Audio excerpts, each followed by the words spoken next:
Everybody, hello. Jessica here. Today we are talking about attitude myth number 4.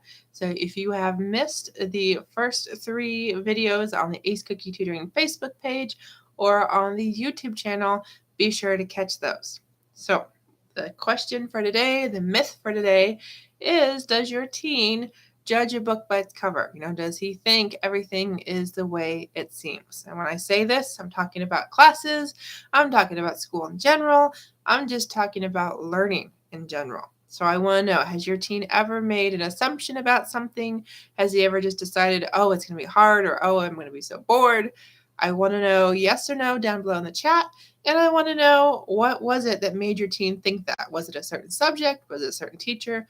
What was going on in your teen's brain? Let me know, because it's always fun to see what is the current boring thing or why teens are bored with learning. Because the more I know about boredom, the more that I know is causing your teen not to be motivated when it comes to school, the more I can help as a tutor and a study coach. So let's talk about this idea.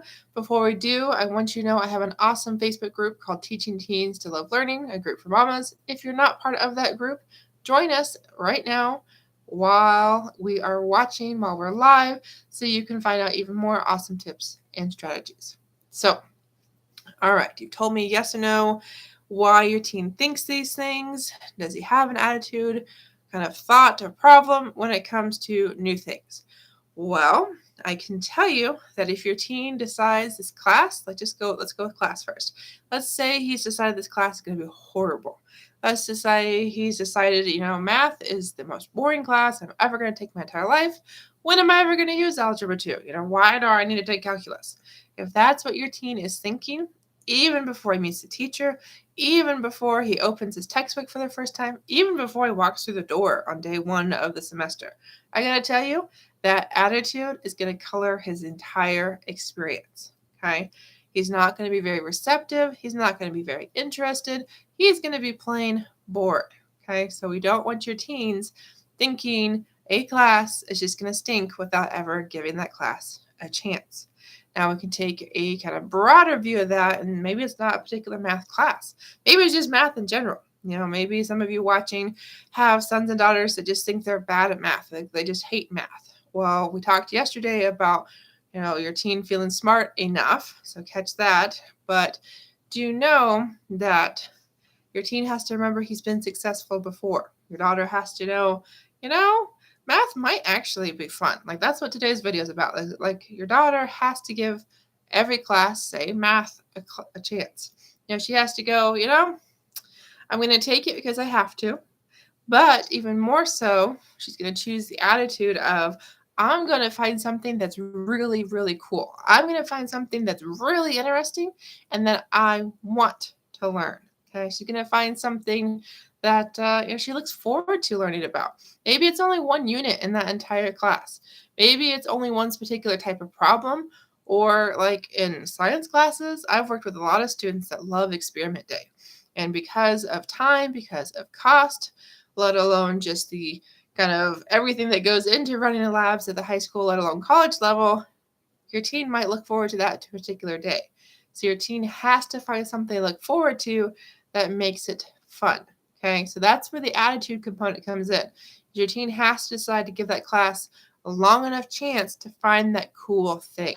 Okay, so if he's decided that class or that subject, just not my thing, well, that's the wrong attitude to have. Your teen's not going to enjoy learning, and he's going to miss out on so much if that's the position he decides to take. Okay? So before we move on, just know if you're joining us, we're talking about attitude, we're talking about myth number 4.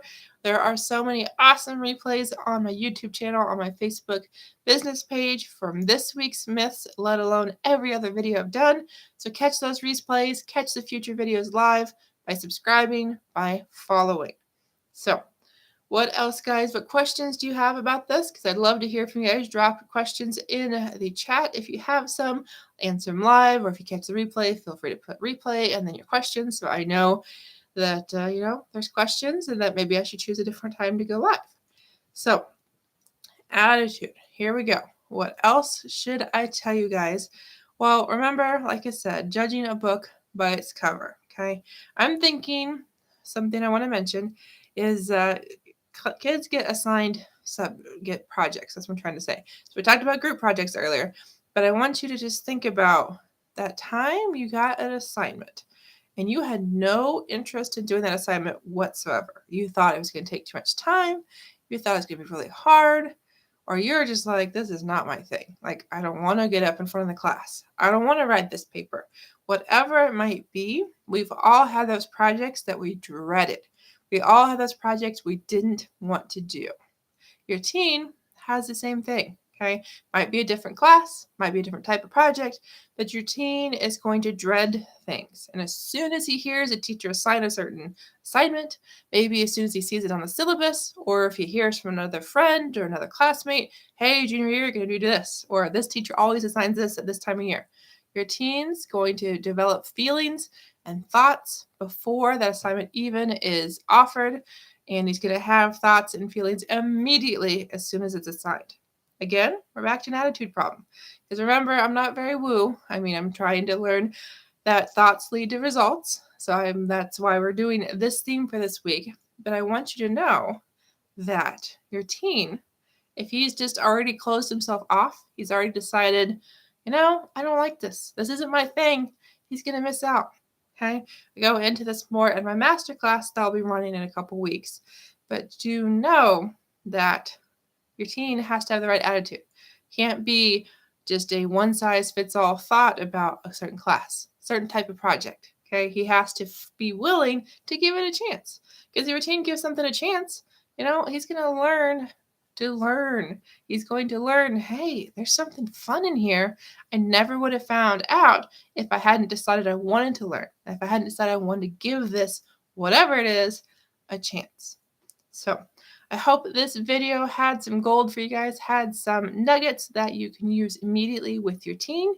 I want to know what other questions you have about attitude. Tomorrow will be the 5th and final day of this particular myth video series. So I will see you live here on Facebook and on YouTube. And remember, if you're not part of my Facebook group, you're missing out. So if your teen needs to learn the value of learning, you want them to understand why it's so important to have a love of learning, join me in the group by clicking the description. So thanks so much for being here. Have an awesome night. And remember, click the link in the description so you can join us in the group Teaching Teens to Love Learning. Bye.